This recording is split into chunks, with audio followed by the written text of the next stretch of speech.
Residents and farmers of the Essequibo River communities of Hog Island, Wakenham, and Legwan have all been assured of government's commitment to realizing every single one of its manifesto promises to them and to the nation as a whole. This was among the many assurances they received during an outreach to the three islands Tuesday by Agriculture Minister Zulfikar Mustafa, the Director General of the Ministry of Agriculture, and a high-level team of officials from the various agencies of his ministry. The minister was also accompanied by the regional chairman of Region 3, councillors, and the parliamentary secretary for agriculture. The Essequibo Islands are known for their plantains, watermelons, and citrus. Coconuts are also a big deal there. Rice farming is a staple, but due to a number of factors saw a decline in the acreage cultivated. In his first meeting with residents at Hog Island, a community that lives on approximately 22 square miles, of which 10,000 acres are under cultivation, the minister was told of problems associated with drainage and irrigation caused by neglect of the various structures, of problems associated with inadequate pasture for livestock, as well as a lack of veterinary support for their animals. For the cash crop farmers, access to markets was listed as a huge humbug. They requested help in reducing acquisition costs associated with agro inputs, which can only be sourced in Pariga, which then attracts the added cost of transporting same to the island. Across at Wakenham, the problems expressed by farmers were similar, but here farmers asked for help in establishing a drying floor for paddy and also suggested a private-public partnership approach in establishing a rice mill on the island. In addition to rice cultivation, Wakenham exports approximately 140,000 coconuts every week. Plantain is also a big crop here, with one farmer disclosing that he sells 80,000 pounds of plantains every week and can take a whole lot more to the market if market is available. Ground provision farmers there also sought the help of the Agriculture Minister in seeking markets and the resuscitation of the plantain chip factory. At Legwan, in addition to issues with drainage and irrigation, farmers called for an extension of the formal D&I system on the island to those parts that currently are not included, so as to spur the expansion of lands put under the plough. In all the islands, the government's message was the same. The three communities are earmarked for massive development on all fronts, in keeping with what was promised in the manifesto. In his remarks at Hog Island, Agriculture Minister Zulfikar Mustafa said the issues raised by residents of the community would be addressed directly through the involvement of all the relevant agencies of his ministry, and remedial work will begin in the shortest possible time. Outlining government's plan for agriculture development, the minister stressed that all will receive the support and resources necessary to ensure their growth and expansion in the coming years. Because we can have all the natural resources in the world, but the agriculture sector is here to stay. A time will come when those natural resources will be exhausted, but agriculture will remain with us. That is why our government, we are putting resources in the agriculture sector. We want to improve this sector, and we'll continue to ensure that we give development and we do development in this sector here. And the measures that we have put in place are measures that will be very friendly. And I want to say that today, the 10th of November, would have marked 100 days since our president was sworn into office. In another few days will be 100 days since the entire government was sworn into office. And I think, and this is I am very firm with this statement, what we have done over the last 100 days, the APNU AFC did not do in the 5 years that they were involved. The minister pointed to the removal of VAT on agro machinery and equipment, certain agro inputs, explaining that these measures will impact their wealth-generating efforts as acquisition costs will be greatly reduced. In addition, because of the refocusing of the agencies under his purview, Minister Mustafa assured farmers they will no longer be facing challenges alone, as they can now count on the technical and other support of his ministry's extension staff. What we plan to do, you see here today, from the Ministry of Agriculture, all the heads, or most of the heads of the various sector, the various agencies are here. We have NDIA head, Mr. Flax is somewhere here. You have the GRDB, you have the NARI, and you have other agency heads who are here this morning. I brought them because I know for a fact that you, the farmers, you will need support. You will need support. So when you're talking about seed, we NARI have to tell you how they will help you to get seed for your, to plant. We have restarted the seed program. We have restarted the seed program. You know, so NARI will help the farmers. If you say that watermelon seed, you need watermelon seed, or you need other seeds, they will help you to acquire those seeds. If you know that you need help, extension services, we will ensure that our extension officers come and advise you and to get best practices. So those things we will ensure that we do. In this year's budget, $18.5 billion budget was budgeted for in the sector. Although the previous government would have already expended a large sum, almost 55% of that money. But we have also, in this year's budget, we will also procure shade house material to help farmers to start plant in a smart way. Because with climate change now that are happening in our country, the climate and the climatic situation, we can't depend on it now. So we have to do farming in a better way, in a smarter way. So we will be expending $15.5 million to buy these shade house material. We'll sell it at a cost price and give the farmers, and we'll create a revolving fund so that farmers can constantly get these cheap material. We'll also help you with our extension officers to set up these shade houses so that you can ensure that you plant in a smart way.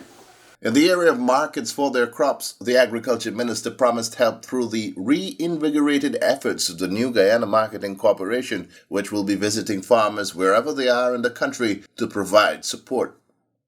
We are looking at markets for farmers. What I'm doing, I'm having discussion right now with government agencies, other agencies within the government, with some of my colleagues, so that the new GMC will be more responsive to the needs of the farmers. The new GMC will task with the responsibility of seeing market for the farmers. Because when farmers don't have regular market and they have produce, many times the produce are being dumped or spoiled. We in the Ministry of Agriculture, we will work along with the farmers to ensure that we have market for your produce. So the new GMC will come here and find market, because we are looking to work with the prison. I will be talking to Minister Robeson-Ben, the police, Ministry of Health, so that new GMC can purchase these produce from farmers and sell it back to these agencies, because they are using a lot of these produce, so that we can create a steady and reliable market for our farmers. At Wakenham, the minister urged the farmers to adapt the changes necessary to keep abreast of the modern practices that are now helping farmers stay ahead of the ravages of climate change. We will ensure that we modernize this sector. And what we want to do, we want to move this sector from the point that we are in presently to a better way of doing agriculture, a smarter way of doing agriculture. Gone are the days when we used to do subsistence farming, where we plant a small acreage and then leave it and reap it, go to the market. So we must move from that. We must do things where it will benefit us and benefit the community, benefit the country. So that is the kind of leadership we will be given from the Ministry of Agriculture. That is why, comrades, our government is treating this sector as one of the most important sectors in this country. This sector will be responsible for our food security. We can have all the natural resources in the world, but the agriculture sector is here to stay. The agriculture sector is the bedrock of our country's economy, and that will remain so for the rest of civilization. Minister Mustafa said extension staff will be out and about in the fields, checking with farmers, ensuring that their needs are met and problems addressed in a timely manner. We will continue and we will from the Ministry of Agriculture ensure that our extension services work and work effectively. All our extension officers will be more responsive to the needs of the people now, rather than the people going to them and trying to find them, like the comment mentioned, that his dam is being flooded and nobody doing anything. Some people mentioned that the sluice is not operating properly, the door needs to be replaced. Those things have to be reported by the extension officers, the engineer, and the people on the ground. They have to be more responsive. And I will ensure, as Minister of Agriculture, these officers are responsible and responsive to your need, the people need. And they will be answerable to you, the people. They must not be hiding there. As Minister of Agriculture, I am out in the field every single day. And our officers must ensure they do the same thing. Engineers must not sit at their desks and offices and ensure that the people coming to them. They must go out in the field to see what are the needs. What are the needs of the people there? That's the way I intend to lead this sector here. On the island of Legwan, as he did in the other two islands, Minister Mustafa assured residents that government is committed to the development of drainage and irrigation infrastructure in all the agricultural lands across Guyana. The island communities are not excluded. He urged, in response to the issues raised, that the communities work with the RDC and the NDIA engineers in coming up with a work program of what has to be done in order of priority, following which equipment will be dispatched to execute those works. We will create the necessary infrastructure, we will build the necessary infrastructure, we will put the necessary investment in this sector here so that you can get better facility to produce and plant. So comrades, this afternoon, I want to tell you that there was a number of issues that you raised. I don't want to pronounce on any. I want a program from this island. I want a program from this island. You already have an excavator. We heard that you need another excavator. I need a program so that we can do all the canals, we can do all the dams, and then we will send an excavator, we will send a bulldozer. Do all the program in the island and then move it to another place. Right? So I need you all to work along with the NDIA engineer, and we will try as much as possible, because these resources is limited too. Whilst you are making demands, while you are representing issues that are affecting you, people across the other areas, they are doing the same thing. So when I go to Blackbush Polder, when I go to 5274, when I go to Essequibo, when I go to Buxton, Belladrum and Nabacolis, the same kind of representation people are making. Drainage and irrigation. They want better drainage and irrigation. They want better infrastructure, like those sluices that you all talk about. We'll repair all the sluices, because their sluices are important for us to get good drainage. It's important for us, our farmland and our residential area, to be drained on a regular basis. So we will be looking at these structures with a view of improving it and repairing it and making new ones. So I will be sending back our technical officers here within 2 days to come back on this island and work out a program, and then we'll decide and send the additional machinery to execute this program. But rest assured, as long we formulate a program, I will give instruction that we work through and develop and end this program so that we can get proper infrastructure on this island of Legwan. Earlier, Region 3 Chairman Inshan Ayub called on residents to work closer with their NDCs, which in turn will relate with the RDC to ensure that scheduled works within the communities can be done properly and issues addressed in a timely manner. He, however, noted that the issues facing residents now were occasioned by the neglect visited upon the agriculture sector over the last 5 years. That development doesn't only come from the Minister of Agriculture. Development also comes from the RDC, Region 3. And I was kind of taken back why some of this issue did not reach the office of the RDC, especially at our last RDC meetings. But in our own evaluation over time, what we noticed for the period 2015 to the election, that the system that was set up before 2015 election had gone haywire.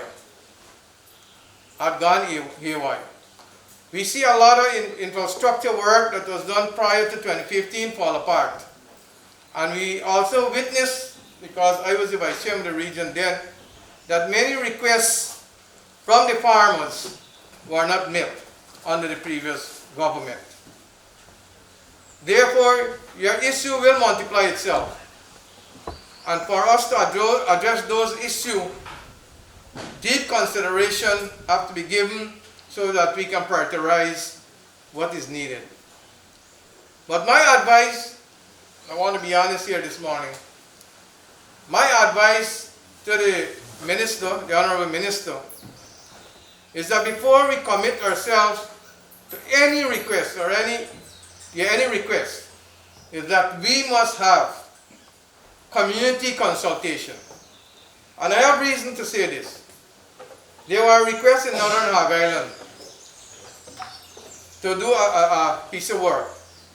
And we realized that we have to have the community involvement as it relates to that particular issue, because there are differences of opinion. And that is one of the things when we want to do a project in any community, we don't want a divided opinion. You might come to the table with a divided opinion, but after the consultation, we want everyone to left with form opinion of what we are going to do. There are many issues of that. Like we have an issue in Hubu, where some farmers want water in the cocoa and some want the cocoa to blow. So therefore, all your issue, I will advise that you raise here this morning, is that we give deep consideration in community consultation. And I think that's the way forward. Since taking office as Minister of Agriculture, Minister Mustafa has been crisscrossing the agriculture sector, meeting with farmers in their communities to learn firsthand the issues and plans of those farmers. As a result of those outreaches, more than $300 million have already been dispersed to bring immediate relief to those communities. The Agriculture Minister will be continuing his outreach exercises in the coming weeks and months ahead.